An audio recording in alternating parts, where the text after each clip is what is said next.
Welcome to Wrestling with Heart, a podcast looking at pro wrestlers giving back to their community. Join me, Stanley Carr, as I interview wrestling's hottest names who use their platforms as entertainers to raise awareness and do community service. Hello, and welcome to another episode of Wrestling with Heart. This is the show where we talk with pro wrestlers about their lives as professional wrestlers and what they do outside the ring, helping others, doing works of community service, acts of community service, and charity work. And with me today, I have a three-time NWA national champion. He's worked with so many legends. He's worked with Buff Bagwell, Diamond Dallas Page, Jerry the King Lawler, to name a few, also Billy Gunn. And we're going to talk about his career as a wrestler and stuff that he's done out of the ring. It is my honor to welcome to the show, Greg Anthony. How are you doing today? I'm great. I'm glad to be on. Yeah. Excited to be here. It is a pleasure. And, you know, so many people have been passionate about professional wrestling, especially since they were kids. Tell me about your early life. How did you get involved with wrestling? What made you want to start watching professional wrestling? Like I tell everybody, my earliest memories of life are of professional wrestling. It's not, birthday cakes on a candle or a new bike or anything like that. It's actually sitting on my grandmother's knee watching professional wrestling. I have a very vivid memory of that when I was, a baby. Wow. Or roughly about a baby. But I mean, and sitting there watching the Crockett NWA stuff, which was with Flair and Tully and all that kind of stuff, and Arn and Bobby Eaton, and it just one of those things that was always a part of my life, and it turns out like me and my grandmother are actually the only two wrestling fans in my family. Okay. So we always had that kind of connection that we were always, wanting to watch wrestling, or we were always wanting to see what was going on, things like that. And it just kind of, I would say, snowballed. Yeah, so it's definitely like a passion, since childhood that you really were hooked onto. So where did you grow up? So I was born in Centralia, Illinois, and my family lived in Salem, Illinois, which is not far away. And then we ended up moving to Tennessee when I was 6. So Okay. I consider myself a Tennessee boy. I've been down here, for 35 years. So Tennessee's my home, Dyersburg's my home. And, it was always, that's kind of weird that you say that. Cause so we were watching in Illinois, we got Crockett, we got WWF obviously, and we got World Class. So those were the three that I really knew, what I mean? And of course through magazines, you'd see other stuff, but you didn't really know what they were or what was going on. Yeah. You Didn't comprehend. But when I came down here, I'm flipping through channels on a Saturday morning when I was a kid, when I first got down here, and all of a sudden I see Jerry Lawler and Bill Dundee on Memphis wrestling. And it was like, oh, what is this? Something new. So it was an eye-opening experience in itself. Yeah, definitely. Like I can kind of relate to what you're saying. Like for myself, it was the WWE growing up. It was kind of all I knew. I kind of started watching probably around 4 or 5 years old. And so WCW was kind of on its last legs, and ECW was still kind of around, but it too was kind of on its way out as well. So WWE for so many years was like the only game in town. You had TNA and Ring of Honor and those promotions. So, but yeah, so once I started really learning about the history of the territories and, kind of where all your favorite wrestlers kind of got their start, it kind of really, renewed my interest kind of, after a while, but it's just amazing to see the history behind Memphis wrestling, and especially in the Tennessee wrestling territory in general, because there's just so much going on. Yeah, I mean Memphis.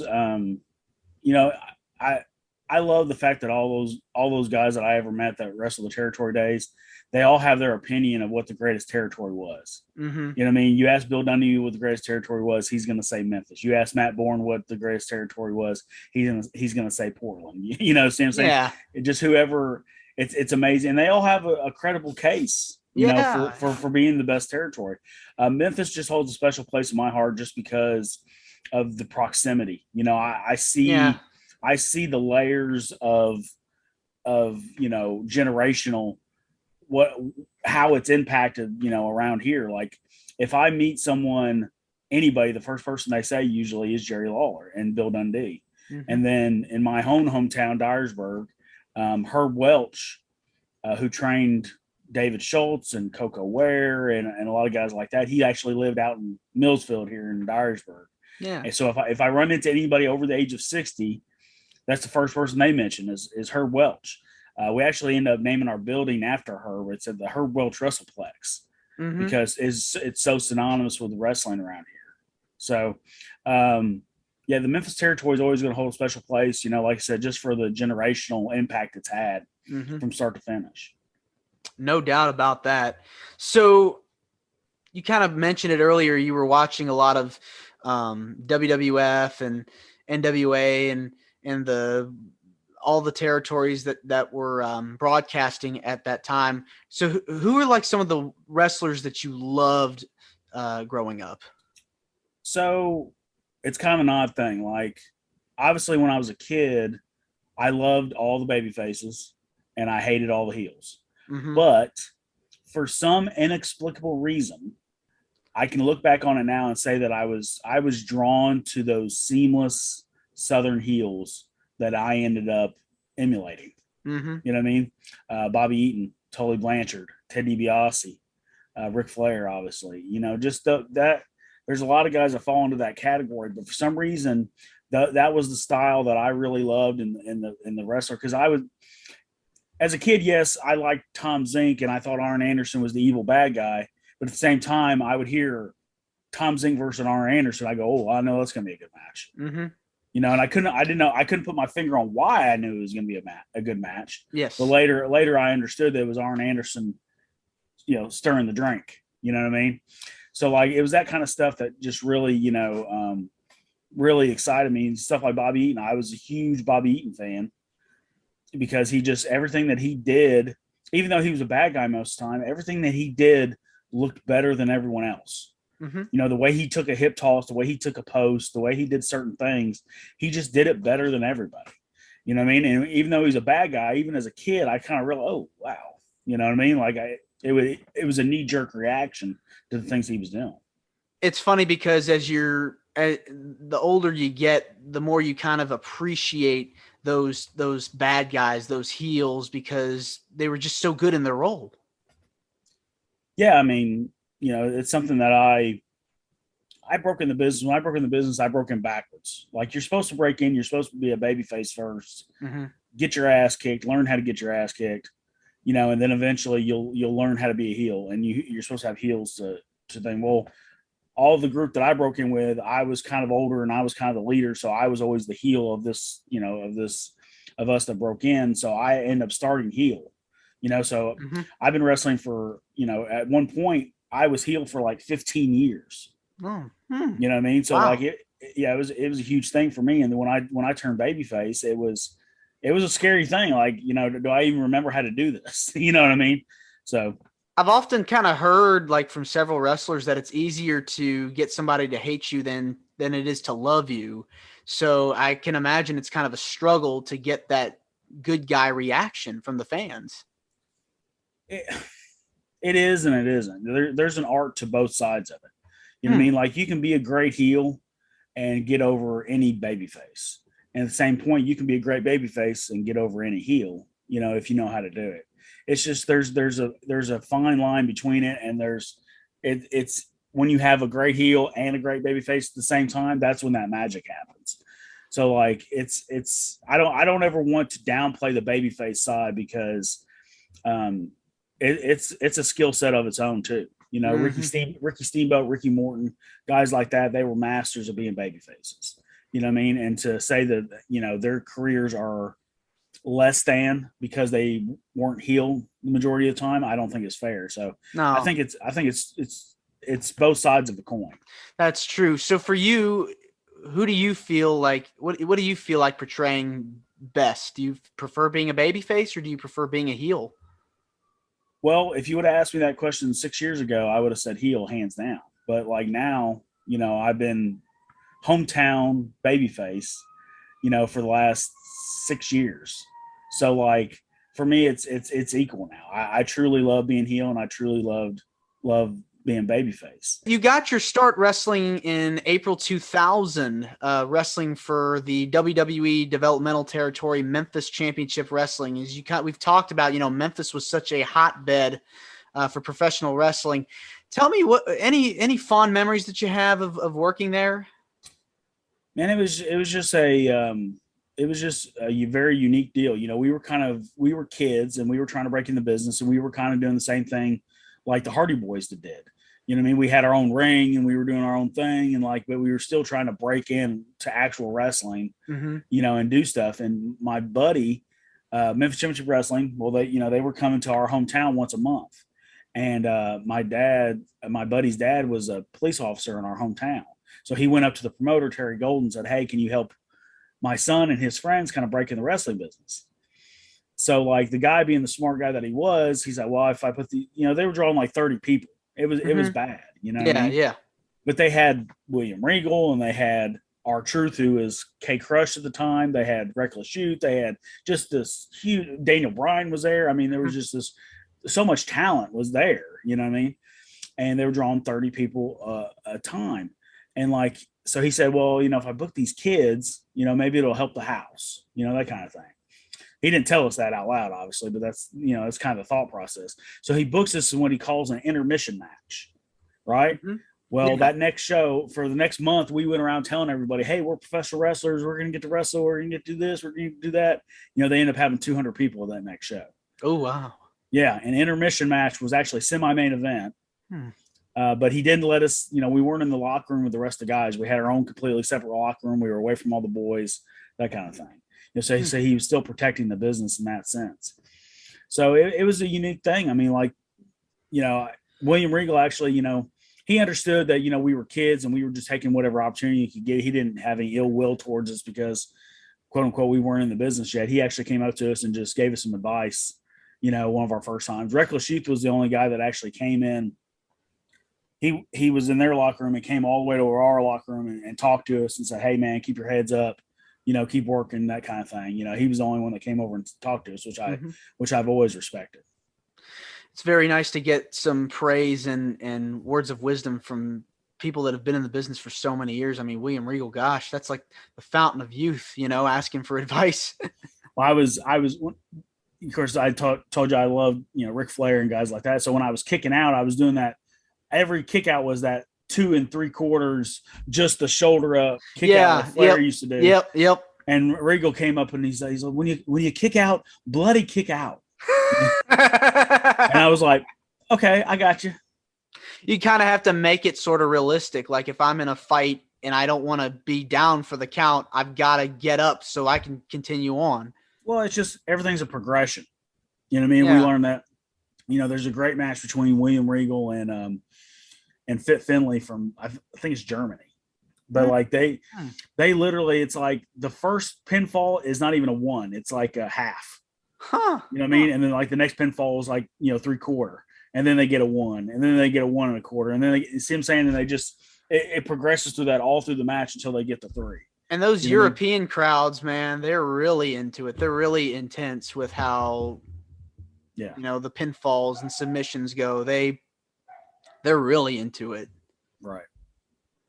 Yeah. So you were there. How long were you with Memphis Wrestling? Well, it wasn't long because, they lost their developmental deal not too long after that. It's 6 months, maybe something like that. But then we ended up catching on with a local promotion here and, finishing out our training and doing all that kind of stuff. And we started working every week from there on out. So, okay.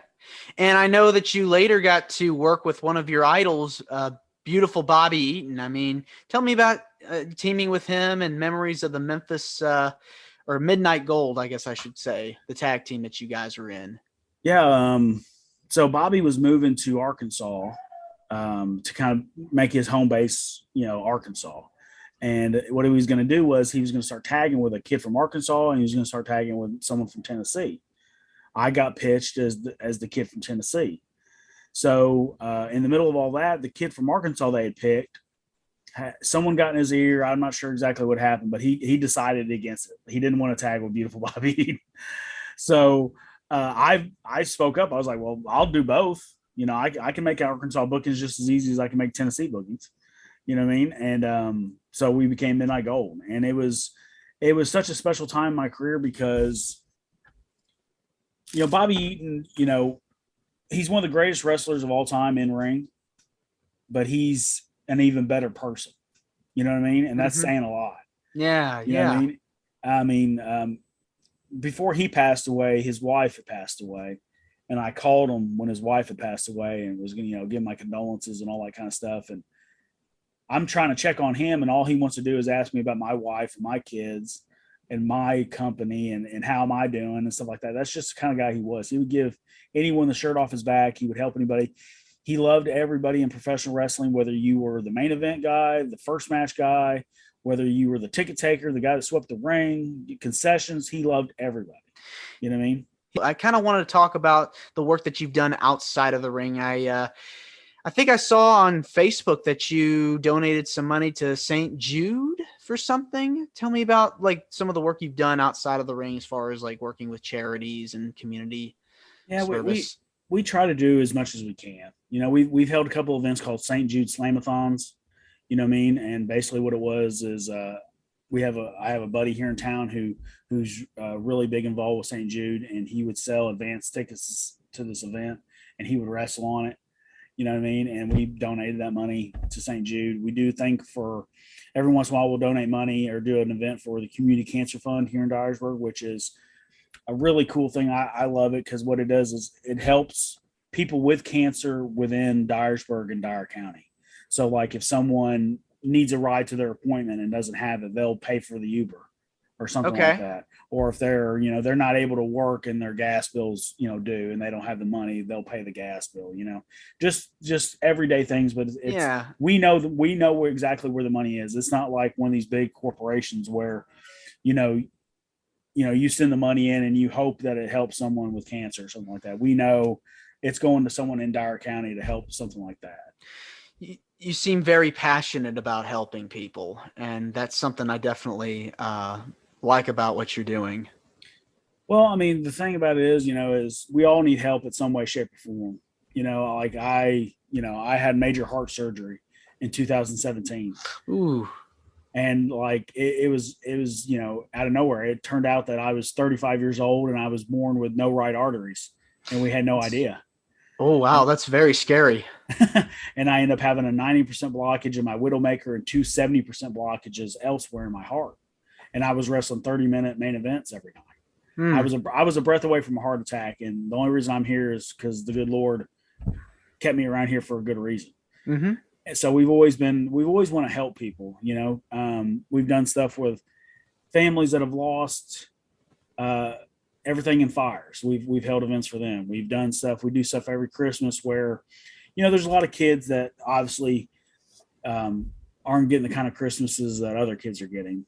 You know, so Yeah. I go around town and I ask for donations from local businesses, and they donate product. And then that Friday and Saturday on Christmas weekend, you know, we do giveaways, you know, that kind Okay. of thing. So I mean, there's always something we can do, and there's always more we can do.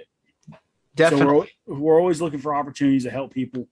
Um, you know, obviously the cancer stuff. I really would like to start my own um, heart foundation. You know, kind of thing, kind of almost like community cancer fund, but for heart patients. You Mm-hmm. know, because obviously heart disease is the number one killer, and Mm-hmm. there's a lot of people within Dyer County that, you know, would benefit from something. Definitely. So what's next for you? What Well, have the you? next thing up is the Christmas stuff. You know, Okay.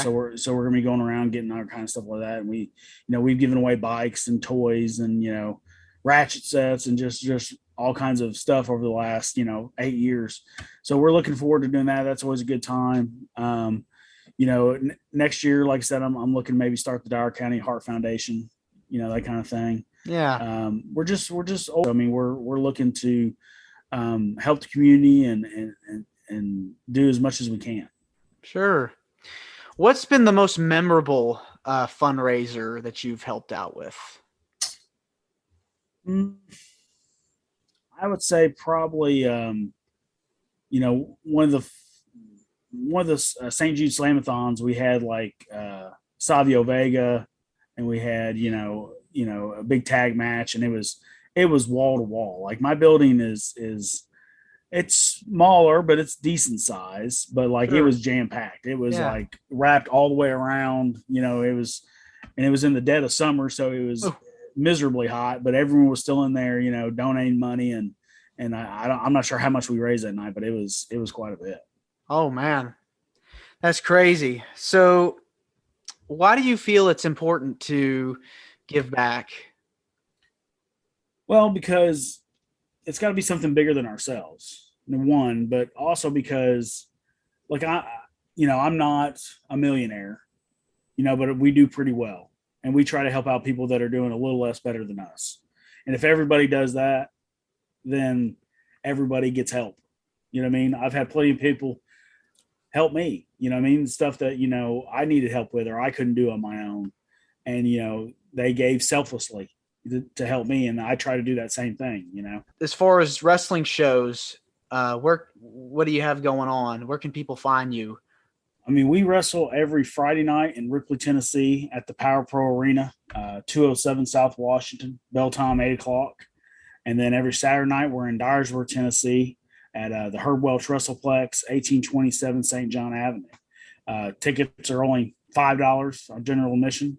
Kids 5 and under are free.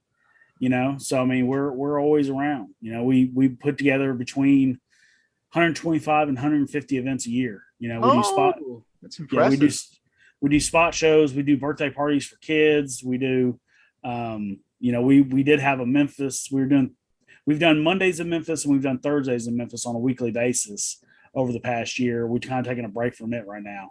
Okay. But I mean, we're always looking to add a town and do more business and things like that. Cause my goal when we started this was I wanted to be like a legitimate territory where we were wrestling 5-6 nights a week. And that's still the goal, Yeah. and we've gotten up to 3 nights a week. So, on a weekly basis. So we'd like to get, 4 or 5, Definitely. Well, I hope you reach that goal. And, I just want to say thank you for coming on my show. It means a lot. And I'd love to have you back on sometime soon. Yeah, absolutely. I love coming on and talking about professional wrestling and kind of, opening the doors a little bit to kind of so people understand it better, All right. Well, thank you so much again, Greg. And we'll have you on again soon. So thank you very much. Thank you. All right. God bless. Take care.